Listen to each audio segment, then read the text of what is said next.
Narito ang mga pinakamainit na balita ngayong tanghali. Dating Bamban Tarlac Mayor Alice Guo muling humarap sa posibleng huling pagdinig ng Senado tungkol sa Pogo. Tony Yang iniharap din.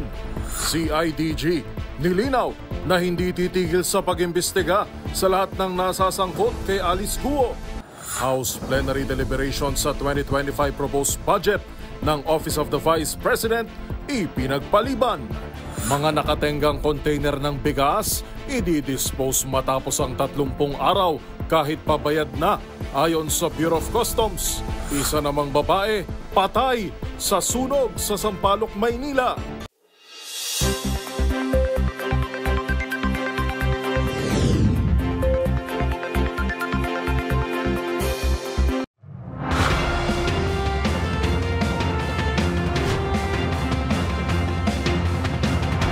Bawat balita, makabuluhan. Bawat kwento, makapangyarihan. Boses ng Pilipino para sa Pilipino. Live mula sa MBC TV Studio. MBC TV Network News.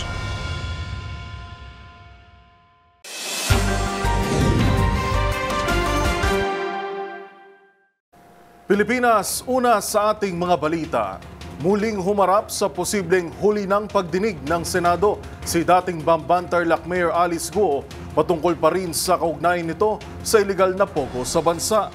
Kabilang rin sa iniharap sa naturang pagdinig ay si Tony Yang na kapatid ni Michael Yang na dating presidential advisor ni former President Rodrigo Duterte na posible rin na umanong may koneksyon sa iligal na pogo. At ngayon balikan natin at panoorin ang kasalukuyang nagaganap na Senate hearing patungkol pa rin po kay Alice Guo sa koneksyon nito sa illegal na pogo. At mamaya, hihingi tayo ng update sa ating kasamang si Raymond Dadpaas. Balik po tayo sa Senado. Suwal, Pangasinan. Pero ang 2018 na sweldo ng PO1, Your Honors, Madam Chair, is more or less 14,834. May we know, sir, during the time as PO1 ng PNP, isa pa lang ho ito, no? Isa pa lang na binili po niyo nito. Meron na po kagad kayo na 8,840,000. Is that correct, Your Honor? Opo, Your Honor. Saan galing po yung pinambili po ninyo? Hindi lang po ito sweldo nyo, I'm sure. Opo, Your Honor. At meron po kaming family business po ng aking kapartner po, Your Honor. At pinahiram po sa inyo to, personal sa inyo. Opo, Your ng Honor. buong pamilya. Opo. Anyway, sige po. At we'll ask later yung sa AMLA, no, tungkol po dito. Punta lang ako kay Miss Guo Huaping dahil kanina ko pa ho siya hinahanap pero hindi siya available kanina, but we can understand. Ma'am, kilala niyo po ba itong si Alexander Abrenica? Yes po, Your Honor. Ano niyo po siya? Municipal Administrator po. Municipal Administrator. Itong rin po yung nakita namin, no? Siya po yung napili niyo, Miss Guo Huaping, na pumalit bilang presidente ng QJJ Farms matapos mong mag-divest. Is that correct? This is a public record. Sen, regarding po dun sa mga businesses po, I invoke my right against self-incrimination. It's a public record, ma'am, Madam Chair, na siya po yung pinalit na presidente ng QJJ matapos pong mag-divest si Guo Huaping. Nagtayo rin po kayo ng negosyo, ito pong SIDAG Realty Corporation. At kasama nyo din po itong si Alexander Abrenica, is that correct? Bilang isa sa mga incorporator. Madam Chair, Senador, hindi po yun natuloy. Hindi natuloy? Hindi po natuloy. Actually, in fact, cancelled na po yun. So, tinayo pero hindi natuloy at kasama, kung natuloy, siya ay isa sa mga incorporator. Is that correct, Your Honor? Hindi na po siya natuloy at cancel na po yung documentation. Kaya nga po, ang tanong ko nga po, kung natuloy po ito, siya ay kasama pa rin, kung natuloy. Kasi nandun ho yung mga records, incorporator din po siya. Opo, pero hindi po natuloy Bakit po siya yung pinili yung municipal administrator ng Bamban? Gaano siya kalapit at talagang pinagkakatiwalaan niyo po siya? Kasi pagkakatiwalaan niyo po yung negosyo niyo sa kanya, sabi niya yung QJJ, yan lang talagang bread and butter po ninyo. Madam Chair and Senador, for the question po, I refuse to answer po dahil po may ongoing cases na rin po sa akin sa Valenzuela po, sa graft and corruption. He is a municipal administrator. Kasama ba sa tungkulin niya na mag-run ng iyong personal negosyo kagaya ng ginawa ni Kat at saka ni G nung nakaraang pagdinig na personal na yung mga nauutos mo sa kanila pero sila ay nakalista bilang empleyado ng munisipyo ng Bamban. Gawain niyo po ba talaga ito? Madam Chair and Senador, I invoke my right against self-incrimination po. Senator SP Pro Tempore. The question of Senator Villanueva and your supposed answer will not affect your cases. Wala hong relasyon yan. Ang tinatanong lang ni Senator Joel, bakit mo kinuha si, ano yung pangalan niya? Alexander Abrenica bilang iyong administrator at nagpapatakbo ng iyong mga negosyo? That will not affect your cases. Your pending cases. So you have to answer it, Alice. Madam Chair, Senador, for the municipal administrator po, tumulong po siya nung nakaraan na election and doon sa businesses po, I invoke my right against self-incrimination sa mga kaso na po na isampa po sa akin. Hindi, ang tinatanong lang si Senator Joel, bakit mo siyang pinagkakatiwalaan na magpatakbo ng mga negosyo mo? He's not going into details regarding your businesses. Tinatanong lang, bakit mo siya pinagkakatiwalaan na magpatakbo ng mga negosyo mo outside of you being the mayor of Bamban? Sen, for the businesses po, I invoke my right against self-incrimination. Again, I am telling you that it will not affect your pending cases before the courts. That's why you have to answer us properly. Sige na. Bakit mo siya pinagkakatiwalaan? For the businesses po, Sen, I refuse to answer po. Alam mo, dapat hindi go apelyido mo, Alice Sica dapat eh. Alice Sinungaling.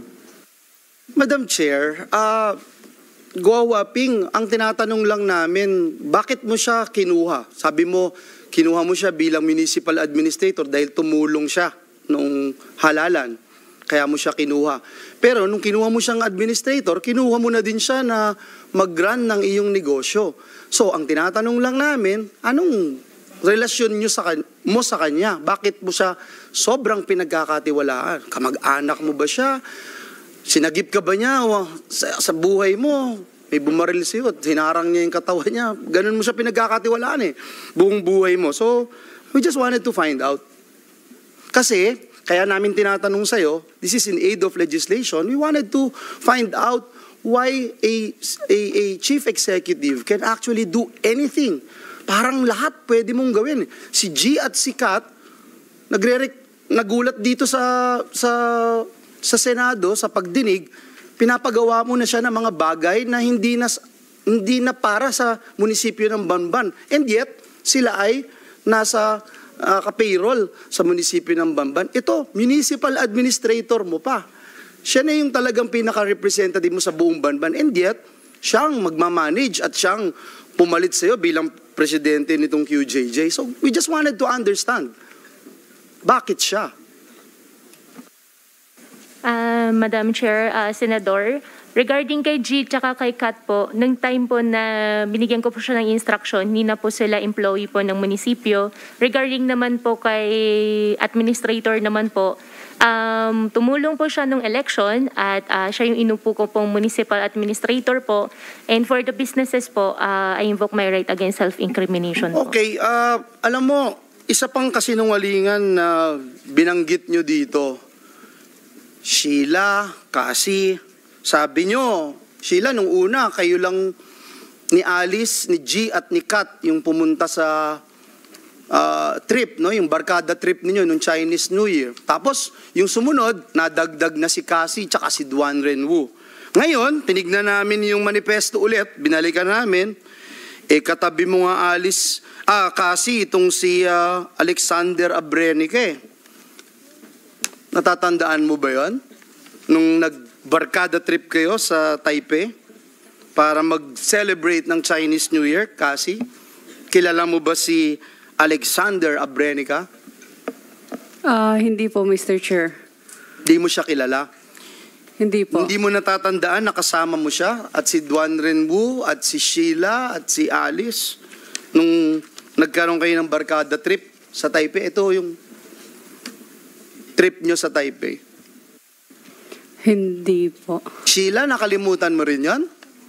Pangatlo na to na nag-iiba-iba yung kasama po si Opo, Alex. Opo. Kasama. Opo. Okay. So sa pangatlong pagkakataon kasama na.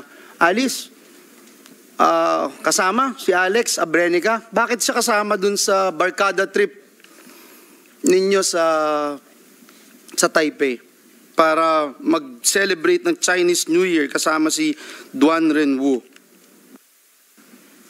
Doon sa Taipei po na trip po, yes po, after Chinese New Year po yan. Supposedly, mag-ano lang po kami, mag-shimenting lang po kami. And initially po, dapat mas marami pa pong mayor's office staff po kasama. However, na-cancelled lang po. Si Duan Renwu naman po, sinama lang po ni Cassie dahil in-invite po ni Wesley po si Cassie. At hindi ka nagdeklara sa mga biyahe mo sa ibang bansa. Kasi dito ho, sa DILG records, Madam Chair, hindi rin diniklara ni dating Mayor Guo Huaping alias Alice na siya ay babiyahe sa ibang bansa. Bakit hindi mo diniklara ito? At hindi mo rin diniklara noon si Mr. Abrenica na kasama po ninyo. Kasi tinanong namin kayo kung sino-sino kayong magkakasama. Ngayon, pangatlong beses, kasama na si Mr. Abrenica, baka sa ika-4 na beses, iba na ulit. Did you file travel authority? Did you ask for travel authority from DILG? Sen, opo. Lahat po ng pag-alis ko po, nagpa-file po ako sa governor's office po. Wala pong nakalagay dito sa list of foreign travel authority issued by the local DILG, Madam Chair, and I just wanted to show this at in the committee para lang po ipakita natin, no, Madam Chair, and I will wind up because my time is up and I have another hearing outside for the budget of DMW. I just wanted to put into the records, Madam Chair, na naging pogo infested country tayo for quite a while. And it's good that we're now putting an end to this. Pero hindi din po ito magwawakas kung hindi natin mapifigure out kung ilang mga LGUs pa yung mga na tinamaan ng pogo pandemic at ilang mga officials pa in government ang tumutulong at naging part nitong illegal operation. And I hope and pray that after we culminate the committee hearings here in the Senate, we'll be able to file charges against these erring government officials and yung rule of law ang manaig at maparusahan sila ng gusto. Maraming salamat, Madam Chair. Thank you for your patience, dear colleagues. Salamat din, Senator Joel. Now we will have the questions of the Senate President Pro Tempore, Senator Estrada. Also, para sa kabatiran ng lahat, JP Samson is already online. You have the floor. Thank you, Madam Chair. Mayor Kalugay, naging pulis po kayo 1993 po, Your 1993 hanggang Honor. 2015 po, 2015. Your Honor. Ano yung pinakamataas na ranggo mo sa kapulisan? PO1 lang po, Your Honor. PO1? Opo. Bakit, nag-optional retirement ka o? Maaga po kung nagretiro, Bakit? Your Honor. Bakit maaga ka nagretiro? Kinumbinsiya po nila ako na tumakbo po. 2015 ka naging huling nag-retire, di ba? Nag-early retirement ka sa kapulisan. Ay, opo, Your Honor. 2015. O tapos, kailan ka nag-mayor? 2019 po, Your Honor. 2019. Sino nag-convince sa'yo tumakbo? It took you 4 years to decide? May election tayo na 2016. Oh. Una po sana, Mayor, tatakbo po sana ako sa Bugalyon po, Vice Mayor. Oh, ano nangyari? Hindi na po natuloy, Your Honor. Ba't hindi natuloy? Marami pong dahilan, Your Honor. Okay, familiar ka ba rito sa BET Construction and Supply Incorporated? Yan po yung family business po, Your Honor. Okay. Ano yung nature ng business nitong BET Construction? Construction po, Your Honor. Lahat construction supplies. Am I correct? Opo, Your Honor. Okay. Itong si Madam Garly, sir, common law partner, common law wife. Opo, Your Honor. Okay. Are you aware that this could be a violation of RA 3019 or the Anti-Graft and Corrupt Practices when you awarded several contracts in favor of BET Construction? By allowing your common law partner to participate in the bidding and subsequently be awarded the contracts in your municipality, that smacks of conflict of interest. Your Honor, hindi naman po sila kasama po dyan sa LG Usual po. Yung common law wife mo nandito sa one of the board of incorporators dito sa BET.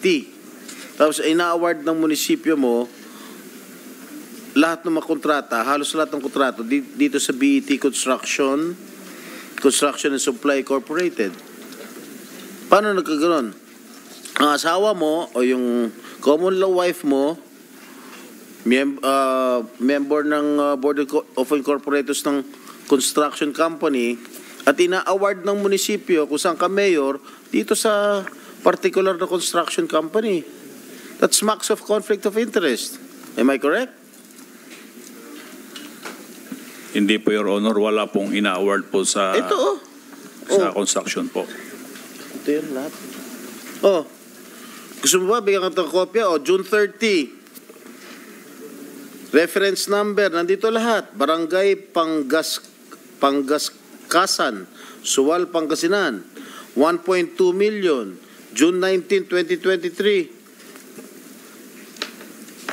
Concreting of solar dryer and rehabilitation, 669,000.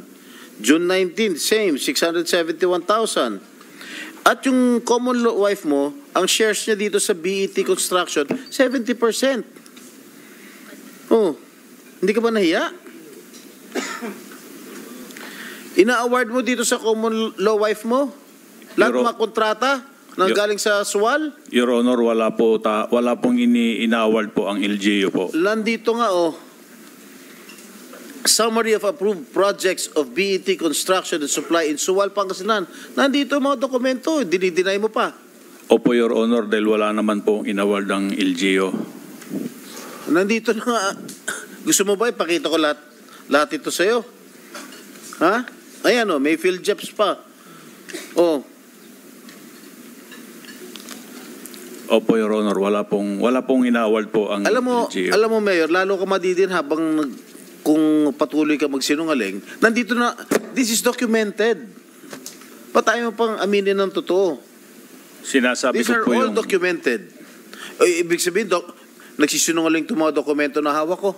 Sinasabi ko po yung totoo, Your Honor. Sinasabi mo nga totoo, ibig yung mga sabihin, itong mga dokumentong hawak ko, nagsisinungaling. Hindi ko po sinabing nagsisinungaling, Your Honor, pero paano? hindi ko po alam kung saan galing yan, Your Honor. Pakita mo nga sa kanya ito. Lahat nandito, lahat ng ang kapal nito. Lahat in-award sa BET.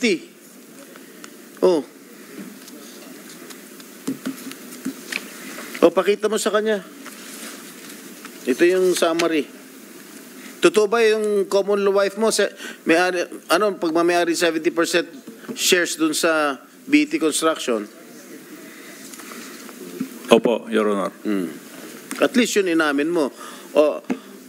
I-browse mo itong mga dokumentong na ipapakita sa'yo na inaward lahat ng munisipyo ng Suwal sa BET Construction. Your Honor, ito po ay sa barangay Pangaskasan po ito, Your Honor, hindi po inaward po ng LGU po ito. Kaya nga, sa BET. Ang barangay Pangaskasan po, ang sila po yung ano dito, Your Honor, sa nakita ko po. Barangay ng? Barangay Pangaskasan po. Under ng Suwal. Kasama po sa barangay po ng Suwal po.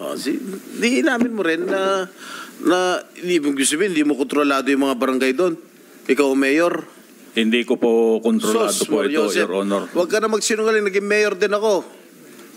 Opo, Your Honor, pero Ibig sabihin, hindi mo ma-influensya yung mga barangay captain mo. wala po kong impluensya para dyan po, Your Honor. Alam mo, wag mo kong gaguhin, ha? Naging mayor din ako. Naging mayor din si Senator Gatchalian. Naging mayor din si Senator JV. Huwag mo kaming gagawin dito. Ibig sabihin, wala ka impluensya sa mga barangay captain mo? Wala po, Your Honor. Mahina ka, mayor. Paano ka nanalong mayor kung wala ka impluensya sa mga barangay captain mo? Hindi. Anyway, that's besides the point, Madam Chair. At least inamin niya na itong mga barangay niya, mga barangay captains niya, nag-award dito sa BET kung saan 70% ng shares ng BET ang pagmamayari niya ng common law wife niya na si Garly Macaranas. Alright? Okay. I have here a confidential information. Yung unang asawa mo, si Annalisa Sarmiento, correct? Opo, Your Honor. After your failed relationship, nagkaroon ka ng partner nga. Ito kasalukuyang partner mo, si Garly Macaranas. Correct? Opo, Your Honor. Pero naghiwalay din kayo? For a time? Hindi naman po kami naghiwalay, Your No, for a Honor. time, naghiwalay kayo. Hindi po, Your Honor. At nagkabalikan din kayo. Hindi po, Your Honor. Naghiwalay kayo dahil nalaman nung second law, common law partner mo na may relasyon kayo ni Alice Go. Hindi po, Your Honor. Sige, mag-deny ka pa na mag-deny. You own the Happy Penguin Resort, Suwal Town, near Suwal Port. Wala po akong resort, Your Honor. Yung Happy Penguin, hindi sa'yo? Hindi po, Your Honor. Dahil binenta mo na nga. A few months after. Wala po akong Binenta mo, di ba, Your yung Honor. lupa? Kasi nasa record, binenta mo yung lupa, di ba? At ang sinabi mo, noong nakarang hearing, ang common law wife mo na si Garly ang nagbenta. Di ba? Lupa lang po, Your Honor. Correct. Hindi po bininta po yung resort. Oh. Dahil hindi naman po At amin yung tinatanong resort. ko sa'yo noong nakarang hearing, kung magkano yung zonal valuation ng lupa. Nasubmit mo na ba? Meron na po kaming sinabmit, Your Honor. Nasaan? Nandyan po. Comsec, natanggap na ba? Oh, sige, meron na. Magkano? Iba-iba, sir. Pero dapat commercial dapat, sir. CR kung commercial. Anong barangay yung Happy Penguin? Poblasyon. Opo, Your Honor. So magkano yung anong classification nun? Looban po, Your Honor. Siguro. What is the classification I'm asking you? Third Commercial? class. Commercial? Third class po, Your Honor. Is it a commercial land? Hindi po, Your Honor. Ano? Third class po. Ano? Looban po kasi yung lupa at So ano dito, bundok. magkano, hindi ko maintindihan to, magkano ang zonal valuation dito? Hindi ko maintindihan. Kung hindi po ako nagkakamali, Your Honor, nasa 300 to 350 po per square. 300, magkano binenta yung lupa? Pinabinta ko po sa aking kinakasama ng 1.2. Ilang square meters? Kung hindi po ako nagkakamali, Your Honor, nasa 4,000 square meter. 4,000? Square meter po, Your Honor. So zonal valuation is 300 pesos per square. Yun po, Your Honor. Sinungaling talaga ito. Anyway.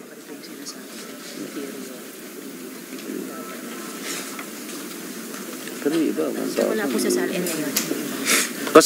Kasama pa sa salin mo yun? Hindi. Hindi ko po sinasadya na hindi ko po nalagay sa salin ko po yung lupa, Your Honor. Bakit? Nakaligtaan ko po, hindi ko po nailagay, Your Honor. Nakaligtaan mo, ilagay sa salin itong 1,200 square meters? 4,000 square meters? Nakalimutan mo? Opo, Your Honor. Hindi ko po sinasadya na hindi ko po nailagay. Okay. Yung Happy Penguin Resort, kailan kinonstruct to? Hindi ko po matandaan, Your Honor, dahil ang kausap po dyan yung kinakasama ko po, Your Honor. Kung kausap mo yung kinakasama mo, dapat alam mo. Parang nasa 2021 po yata, Your Honor. 2021. May helipad? Wala po, Your Honor. Talaga? Walang helipad? Wala po, Your Nung Honor. naging mayor ka, nung kinoconstruct yung Happy Penguin, hindi ka ba nagpatayo ng helipad doon? Wala po, Your Honor. Sigurado ka? Wala pa tayo picture. Ha? Wala po, Your Honor. Huwag ka na sinungaling. Kasi, doon sa helipad na yon, doon lumalanding si girlfriend mo. Hindi ko po girlfriend, Your Honor. So, ano? Ano? Wala po, kaibigan lang, Your Honor. Oo, talaga. Marami na nga kaming ebidensya. Ayaw pa magsalita ng totoo. Nung sinabi ng girlfriend mo, kinikilig nga ito si si Alice eh. Anyway.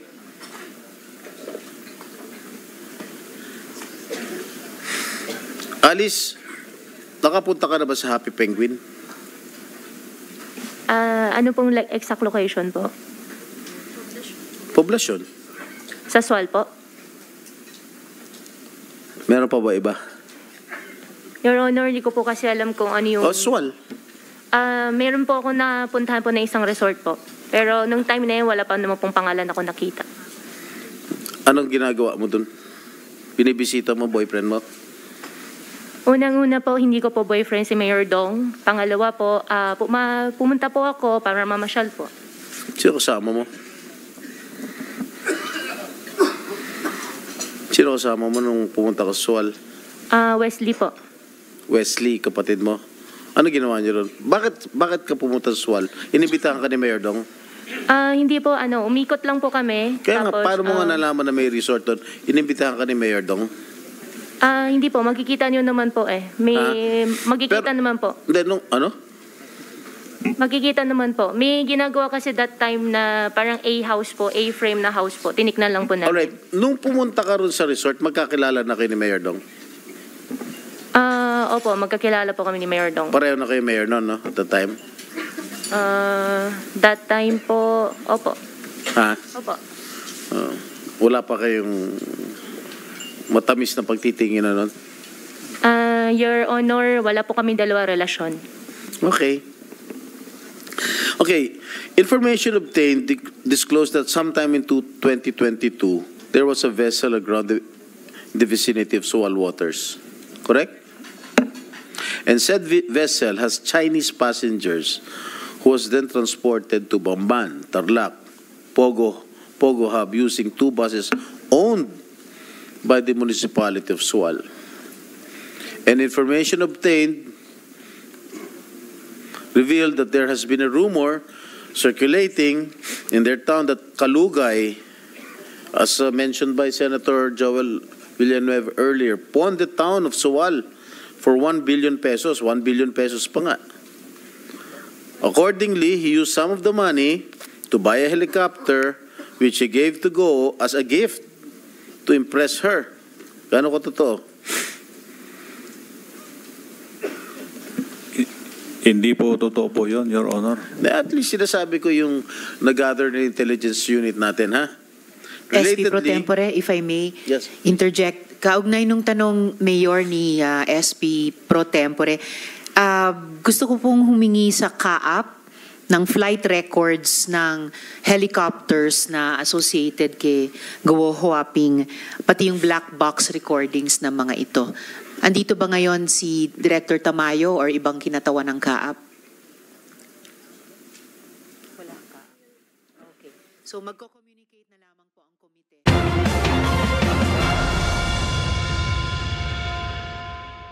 Pansamantala po muna nating puputulin ang kasalukuyang pagdinig sa Senado sa pagbabalik ng MBC TV Network News.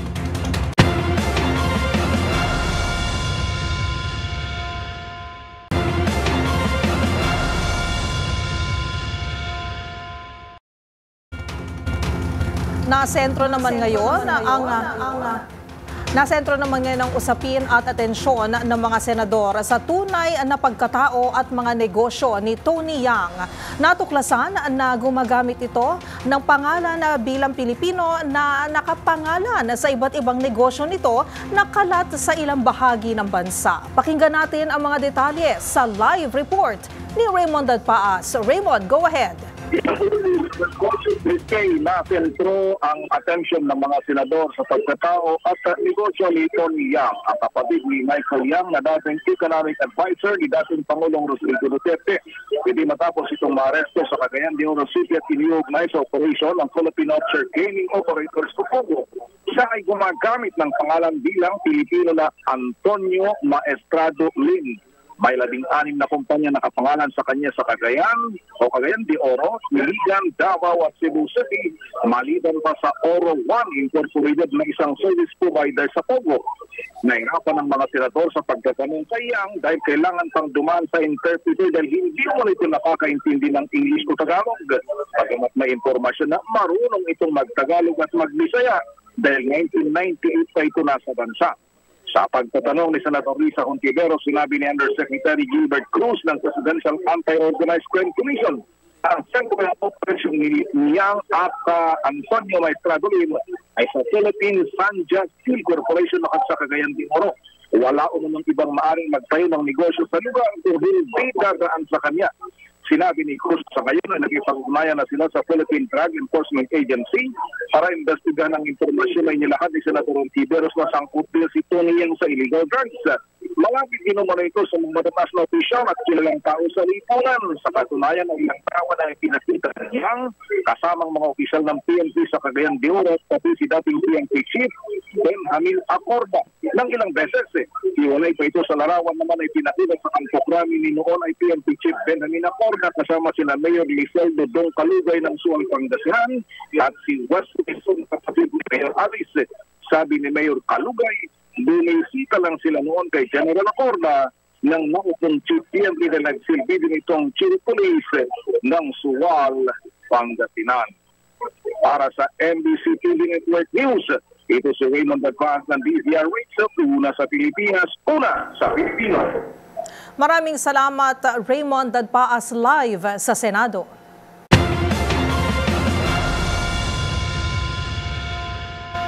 Samantala, nilinaw naman ng Criminal Investigation and Detection Group o CIDG na hindi sila titigil upang malaman ang lahat ng sangkot kay dating Bamban Tarlac Mayor Alice Guo. Ito ay kasunod ng pag-amin ng isang mataas na opisyal ng PAGCOR na chismis lang ang sinabi nito sa nakaraang pagdinig sa Senado na isang dating hepe umano ng PNP ang tumulong kay Guo sa pagtakas nito ng bansa. Ang buong detalye sa report ni Jackie Presyo. Inamin mismo ni retired General at ngayon Senior Vice President ng Security and Monitoring Cluster ng PAGCOR na si Raul Villanueva na chismis lamang ang sinabi nito sa nakaraang Senate hearing na isa umanong dating hepe ng Philippine National Police ang tumulong para makalabas ng Pilipinas si Alice Guo. Ayon kay PNP Criminal Investigation and Detection Group Director, Police Major General Leo Francisco, nakausap niya mismo sa telepono si Villanueva tungkol dito. Kaugnay nito, sinabi ni Francisco na magpapatuloy pa rin ang investigasyon nila tungkol sa mga sangkot sa pagtakas ni Guo at payola umano ng Pogo. Ito ay base na rin sa direktiba ni PNP Chief Romel Francisco Marbil dahil kailangan nilang malaman at matiyak ang katotohanan kaugnay sa naturang issue. So gusto ko linawin din sa panayam na ito na hindi titigil ang CIDG sa pag-imbestiga sa lahat ng nasasangkot kay Alice Go, kahit na ito ay mataas na opisyal hanggang sa pinakamababa. So ang direktiba ng ating PNP, Police General Romel Marbil, ay you get to the bottom of it. So patuloy na mag-iimbestiga po ang CIDG sa lahat ng mga nasasangkot sa pagtakas, sa mga payula na sinasabi nila kay Alice Go. Para sa MBC TV Network News, ito si Jackie Resio. Una sa Pilipinas, una sa Pilipino.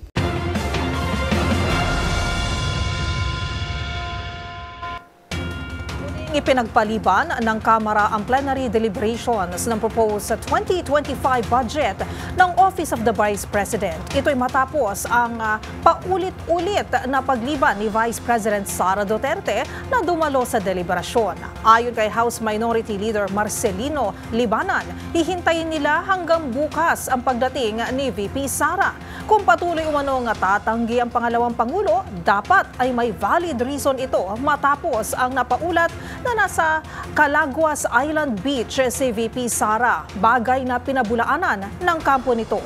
Samantala mula sa 2.037 billion pesos na panukalang budget, tinapyasan ito at aabot na lang sa 733.198 million pesos.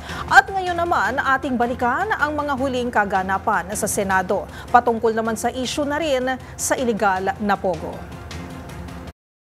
Daddy and ano? Si Arnel po. Ano hindi? Si Daddy po. Alak ng patola. Saan tayo pupunta dito? Madam, since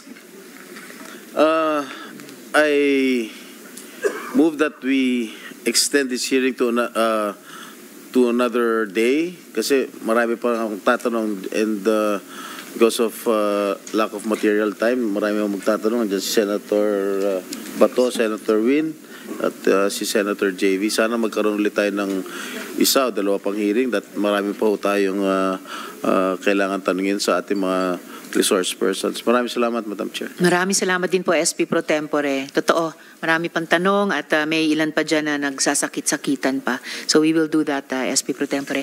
Ngayon, just before I recognize Senator De La Rosa, one quick question sa CAAP kay Attorney Joy Gabriel. Meron po ba kayong flight records at saka yung black box recordings ng mga helicopters na related kay Guo Huaping? Madam Chair, we already coordinated this with the concerned services. We will get back on you on that, but we will comply, Madam Chair. Thank you very much, Attorney Joy Gabriel. You have the floor, Senator De La Rosa. Thank you, Madam Chair. In relation to your question, Madam Chair, may we know from CAAP kung nasa custody ba nila itong sinasabing helicopter? Nasa inyo yan? Attorney Joy Gabriel. The helicopter, I believe, is not under our custody, but we've already annotated the freeze order of the Court of Appeals on the certificate of registration of the helicopter of Ms. Guo. So indeed, it is really existing unit. Meron talaga yan. Yes, Madam Chair. Ms. Guo owns a we did find a helicopter under Ms. Guo's name in our registry. Thank you. Salamat. Madam Chair, I just would like to go back to my opening statement para kay General Raul Villanueva. Yeah, you're around. According to PNP CIDG Chief, Police Major General Leo Francisco, kayo raw ay umamin na ang inyong sinabi sa Senate hearing last week ay purely rumors lang. Is it correct? General Villanueva. Good afternoon, Madam Chair. As I have stated last Senate hearing, Madam Chair, that I considered it as rumor.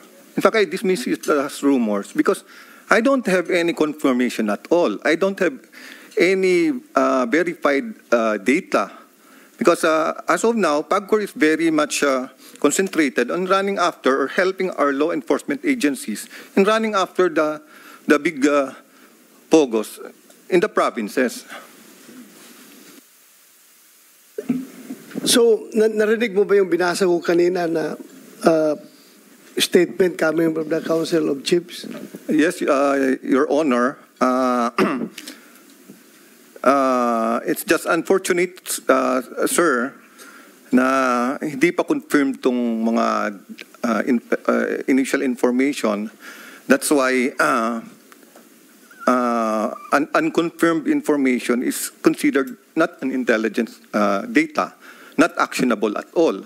Therefore, it is not yet valid. Correct. I agree with you. But then I think you should agree with me also that informations as sensitive as what you have offered to this committee should be taken seriously by the source of the information. Dapat you should have gained a lesson learned from the previous hearing that whenever meron tayong information na unvalidated, ay dapat hindi natin basta-bastang i-share dito sa publiko because it will ruin the reputation of other people na pwedeng mamalain sa information na inilabas mo. Am I correct? Correct, Your Honor. That's why we defer it to the CIDG. Actually, yesterday I am talking with the CIDG because these are raw information only. I don't have any confirmation yet. Especially now that I hold in respect yung mga chief PNP natin. Kasi parang AFP din yan, sir. Galing akong AFP.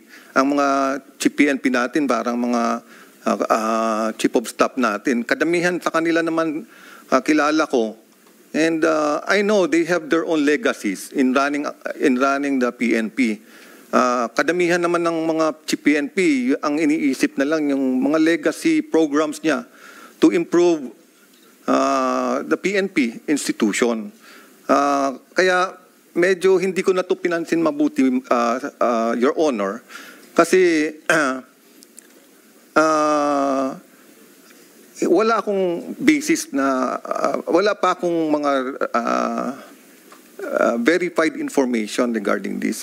Kaya I qualified it earlier in the last Senate hearing na raw information to, walang, I don't want to put malice on our chief PNPs. I'm sorry kung yan ang paka-interpret ng mga chief PNPs natin, but I hold them in respect because each of these chief PNP has their own legacy in the PNP institution.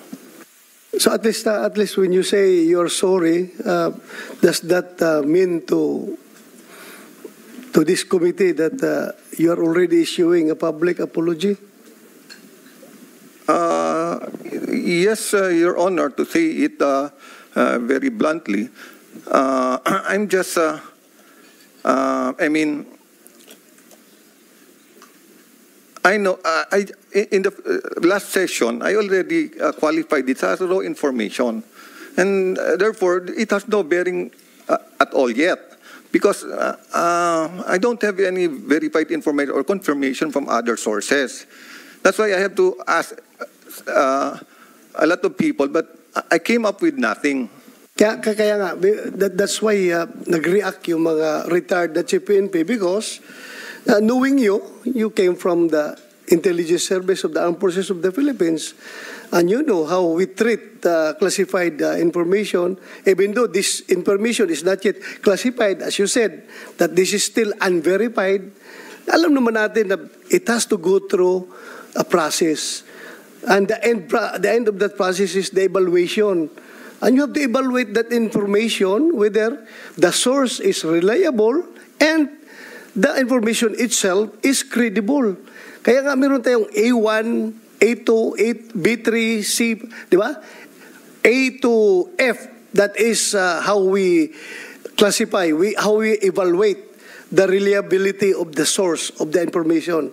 And yung number na 1 to 6, that is to evaluate the credibility of the information itself, whether it is true, probably true, or possibly true. So yan, dadaan pa yan sa proseso. Kaya kahit na sabihin mo, ito'y evaluated mo na A1 information meaning the highest evaluation that we can give to an intelligence information, still, it will not hold water in court because it has no evidentiary value until your informant converts that information into writing and convert it into a sworn statement. Kahit na nga maging sworn statement yan, malabo pa rin yan kung hindi yan, wala siya personal knowledge, kung hearsay pa rin yung information na kanyang ginawa ng affidavit, di ba? So that incident should serve a lesson to everyone na dapat, let us be careful na magpalabas na information na gano'n dahil maraming matatamaan na hindi dapat matamaan sa unverified reports. So thank you for that. At least you're an officer and a gentleman enough to accept that, to admit that somehow nagkamali ka in giving out that information. And in behalf of the Council of the Chief PNP, retired Chief PNPs, I would like to thank you for your demeanor. Indeed, you are an officer and a gentleman. Thank you, General Villanueva. Madam Chair, can I go to the next round after si Senator Gatchalian muna magtanong? Then after him, babalik ako? You still have some minutes, Senator De La Rosa, but if you want to suspend, tatawagin ko na si Senator Gatchalian and then balikan ko po kayo. Yes, if I may, I would like to yield the floor to Senator Gatchalian. Thank you, Madam Chair. Thank you, Senator De La Rosa. You have the floor, Senator Sherwin. Thank you to the graciousness of Senator De La Rosa. Madam Chair, let me start off with my questions regarding the Porac Pogo Hub. This is also equally important, and the size and the criminality, in fact, yung criminality na nangyari sa Porac mas grabe pa sa lahat na nakita natin dahil nung lumulusob yung PAOK at that time, meron pa silang nakukuhang mga victims na nakatali sa bed frame, nakatali sa bintana, yung iba, yung mga sugat ay fresh pa. So makikita natin doon na talagang nangyayari yung torture, illegal detention, human trafficking sa Porac Pogo Hub. At gusto kong i-direct yung aking mga katanungan kay Cassie dahil siya yung sa mga papeles na nakita namin kay Cassandra, sentro siya sa mga papeles na nakita namin at sentro siya sa pangyayari dito sa Porac Pogo Hub. So, umpisahan ko, Cassie, ilang taong ka na ngayon? 24 po, Mr. 24 ka na ngayon. At nakita ko sa mga dokumento nung nag-umpisa ka maging involved sa Porac Pogo Hub. Ilang taong ka na nun? You mean sa Pampanga po? Sa Porac. Ilang taong ka nung naging involved ka doon? Hindi naman to self-incriminating kasi tao. I'm sure alam mo na, ilang beses ka na pumunta sa house, so alam mo na yung pwedeng sagot, ano yung hindi pwedeng 19 sagot. po. 19 nung naging involved ka sa Porac Pogo Hub. At ano ang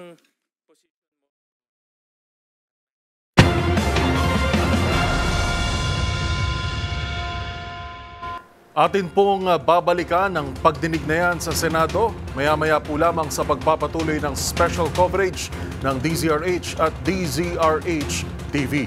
Samantala, sa iba pang mga balita, didispatsahin na ng Bureau of Correction o Bureau of Customs o BOC ang mga nakatenggang container na may lamang mga kaban ng bigas matapos ang 30 araw na limit kahit pa ito ay bayad na ng mga consignee. Ayon sa opisyal ng BOC, ituturing ng abandoned goods ang mga overstaying containers kapag lumagpas na ito sa time limit ng mga shipment. Ang buong detalye sa report ni Arnold Herrera. Nagbabala ang Bureau of Customs o BOC sa mga pasaway na consignee na didispatchahin nito ang mga nakatenggang container ng bigas matapos ang 30-day limit kahit pa ito'y bayad na. Ito'y makaraang ibunyag ng Philippine Ports Authority o PPA ang anilay overstaying ng nasa higit 800 containers sa mga pantalan na tinatayang naglalaman ng 450 sako ng bigas on average. Pero sa panayam sa DZRH, sinabi ni BOC Assistant Commissioner and Spokesperson Attorney Jet Maranilla na nabawasan na ang mga nakatenggang containers sa PPA. Konti na lang po, no? Yung sinasabi pong at least yung hindi po bayad sa Bureau of Customs at yung ilan pong containers na yon dumating lang ho pinroseso last week, no? Pero po dun sa sinasabi pong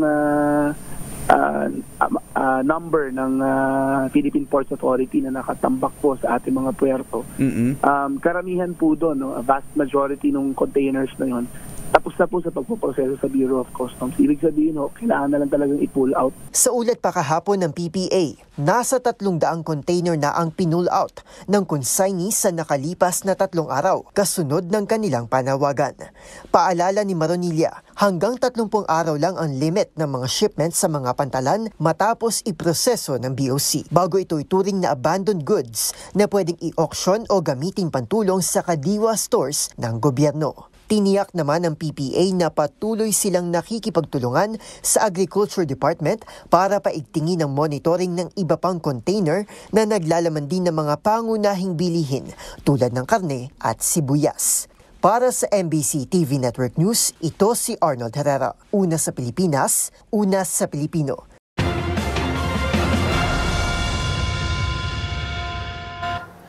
Patay ang isang babae sa nangyaring sunog sa isang residential at commercial area sa G. Tuason Street sa Sampaloc, lungsod ng Maynila. Sa ulat ng Bureau of Fire Protection o BFP, nagsimula ang sunog 3:44 ng madaling araw na umabot ng unang alarma at saka idiniklarang fire out pasado alas 4 ng umaga. Nagmula ang sunog sa isang unit ng 5 palapag na gusali kung saan nadamay ang katabing kwarto nito. Isang kainan o karinderya ang nasa ibaba nito habang boarding house ang nasa itaas naman. Napag-alaman na 4 na katao ang stay-in sa karinderya pero nakatakas ang 3 at naiwan ang isang nasawi.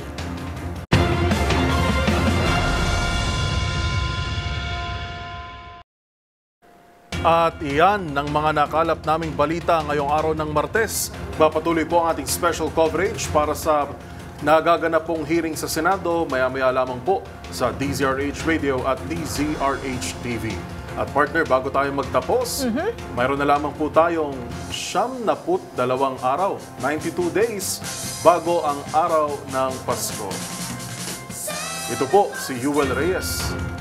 At ito naman po si Karen Oyong. Magkita-kita tayong muli bukas, araw ng Miyerkules, para sa mga balitang makabuluhan, mga kwentong makapangyarihan. Hatid ang boses ng Pilipino para sa Pilipino. Ito ang MBC TV Network News. Una sa Pilipinas, una sa Pilipino.